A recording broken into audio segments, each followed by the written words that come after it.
2차 방정식 우리가 이렇게 2차 방정식이 주어져 있어요. 두 실근을 알파, 베타라고 우리가 이렇게 두 식이 주어져 있으면 두 개의 근이 이 두 근이 첫 번째 두 근이 모두 양수가 되고 싶대요. 알파하고 베타가 모두 다 양수가 되고 싶고, 두 번째 조건은 모두 음수가 되고 싶대요. 그 다음에 세 번째 조건은 서로 다른 부호를 갖고 싶대요. 알파, 베타가. 그래서 어떻게 하면 얘는 두 개의 근이 모두 항상 양수가 되는지, 어떻게 되면 두 근이 음수가 되는지 이것을 판별해달라고. 그러니까 근의 분리라고 생각하셔도 상관이 없습니다. 그래서 그러면 우선은 여기서 두 번째 말을 잘 보셔야 됩니다.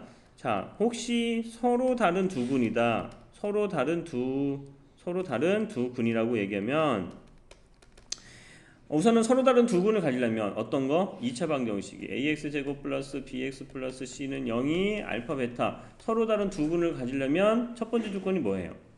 판별식이 0보다 커야 돼요. 이렇게 서로 다른 말이 있으면 판별식이 0보다 커야 되는데 지금은 서로 다른 말이 없죠. 그냥 두 근이라고 했죠. 그러면 등호가 들어가도 중근이기 때문에 등호가 들어가도 상관없습니다. 자, 그러면 여기서는 어떤 문제에서는 분명히 서로 다른이라는 말이 들어가면 판별식의 등호는 빠져야 된다고 했어요. 그쵸? 이거는 잘 기억하시고, 자, 그러면 판별식만 크다고 하면 0보다 크거나 같다고 했을 때 이 알파하고 베타가 뭐야? 양수가 되냐? 그건 아니라고. 왜 그러냐면 우리가 이차함수식으로 나타내면 x축이 있고 y축이 있어서, 예를 들어서 아래로 볼록이었다면 이 함수가 아래로 볼록이면 판별식이 0보다 크면 두 근만 가지면 되는 거잖아.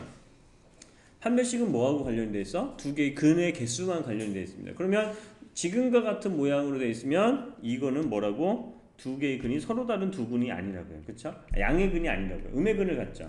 이쪽과 이쪽을 가지니까 음의 근을 갖습니다. 그럼 양의 근을 가지려면 우리가 어떻게 해야 되냐?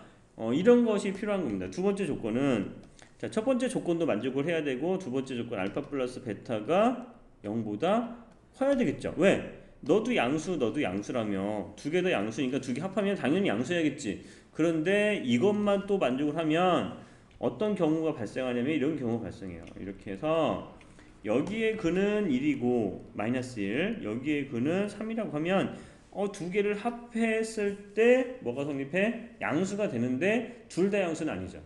그렇죠? 둘 다 양수는 아니기 때문에 야, 뭔가 하나 조건이 더 필요하다 이거야. 그래서 어떤 조건? 야, 두 개를 곱했을 때 두 개의 부호가 같으면 플러스면 양수가 될 거 아니야.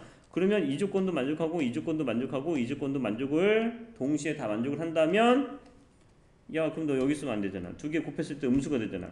그러면 양수가 되더라. 이렇게 얘기하는 겁니다. 아시겠죠? 그래서 2차 방정식에서 두 근이 알파 베타라고 했는데 두 근 모두가 양수가 되고 싶어. 그러면 이 조건, 이 세 개의 조건을 다 만족해야 돼요. 동시에. 그쵸? 동시에 다 만족을 해야만 두 개의 근이 알파 베타가 양수가 되더라 라는 겁니다. 자, 그럼 반대로 두 번째 문제죠. 두 번째. 두 근이 모두, 자, 두 번째 문제는 두 근이 모두 음수일 조건을 찾고 싶대요. 두 근이 모두. 자, 어쨌든 두 근을 가지려면 첫 번째는 판별식이 0보다 크거나 같아야 돼요. 서로 다른 두 근이라고 하면 여기 등호 빠져야 됩니다. 이것도. 근데 이것만 만족하다. 자, 두 번째 두 근이니까, 야, 그러면 아까처럼 비슷하잖아. 두 근이니까 두 근의 합을 했을 때 음수가 되면 이런 거 되는 거 아니야? 그쵸? 알파 플러스 베타를 했을 때 음수가 되는 거 이 정도 되면 되는 거 아닙니까? 라고 하면 잘못됐죠. 또 왜? 어떤 경우가 또 발생해요? 이런 경우가 발생하니까 여기가 1이, 요번에는 얘가 1이고 여기가 마이너스 3이라면 두 근을 합했을 때 음수이지만 두 개 다 음수는 아니다. 그래서 세 번째 조건이 또 들어갑니다. 알파 베타가 0보다 크다는 조건. 그래서 이런 조건을 만족했을 때 두 근 알파 베타는 모두 다 무슨 조건? 음수가 된다. 이렇게 얘기하는 겁니다. 자, 그래서 논리적으로 하나하나 따져가면서 생각하면 굳이 외우지 않으셔도 됩니다. 자, 여기까지가 우리가 서로 다른 두 근이 양수일 조건, 음수일 조건을 얘기한 거고, 자, 세 번째 조건이 있습니다. 서로 다른 부호 알파하고 베타가 얘가 양수라면 얘는 음수, 얘가 음수라면 얘는 양수, 알파 베타가. 자, 이렇게 부호가 달라야 돼. 자, 부호가 달라야 되는데 선생님, 그러면 두 근을 가지니까 판별식도 있어야겠네. 서로 부호가 다르니까 얘하고 얘는 서로 중분일수가 절대로 없네요. 그러니까 1번은 만족을 해야 되고 두 군이 서로 그러니까 알파와 더하기 베타는 어떤 때는 이렇게 될 수도 있고 어떤 때는 이렇게 될 수 있으니까 얘는 판단 불가. 세 번째, 두 군이 서로 다른 부호를 가지니까 알파 베타를 곱하면 음수.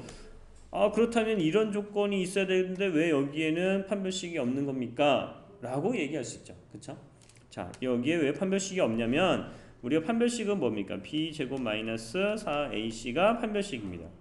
자, 얘가 어떻게 돼야 된다고? 서로 다른 두 군을 가지려면 알파 베타가 부호가 다르니까 0보다 커야 돼요. 자, 그런데 우리가 잘 보세요. ax제곱 플러스 bx 플러스 c는 0의 두 군을 알파 베타라고 하면 알파 플러스 베타는 마이너스 a분의 b, 알파 베타 두 군의 곱은 a분의 c라고요. 자, 보시면 알파 베타 두 군을 곱하면 지금 얼마가 돼야 돼? 서로 다른 부호를 가니까 이게 음수가 돼야 돼요. 이게 음수. 자, 얘가 음수가 되려면 A하고 C의 부호가 어때야 돼요? 서로 달라야 됩니다. 그쵸? A하고 C가 서로 다른 부호를 가져야 돼. 자, 그러면 A하고 C가 서로 다른 부호를 가니까 얘는 뭐가 돼야 돼? 음수가 돼야 된다고. 근데 B제곱 마이너스 4AC인데 얘가 음수. 그럼 여기가 음수. 그럼 이쪽에서부터 여기까지는 양수가 되는 거고 B제곱은 항상 0보다 크거나 같죠. 그쵸? 양수가 되겠죠. 그러니까 얘는 어때? 자동 만족이야, 자동 만족. 그쵸? 그러니까 야, 너는 필요 없잖아. 넌 자동 만족이야. 누구만 내가 판단하면 야, 이것만 판단하면 너는 자동 만족이 되더라. 그러니까 너는 굳이 따져줄 필요가 없다. 자, 혹시나 전 따져주고 싶은데요? 따져줘도 돼요. 응? 그래도 답이 나. 똑같죠. 그쵸? 저는 따져주고 싶은데요? 그럼 따지세요. 그러면 이거랑 결과가 똑같을 거예요. 해보시면요.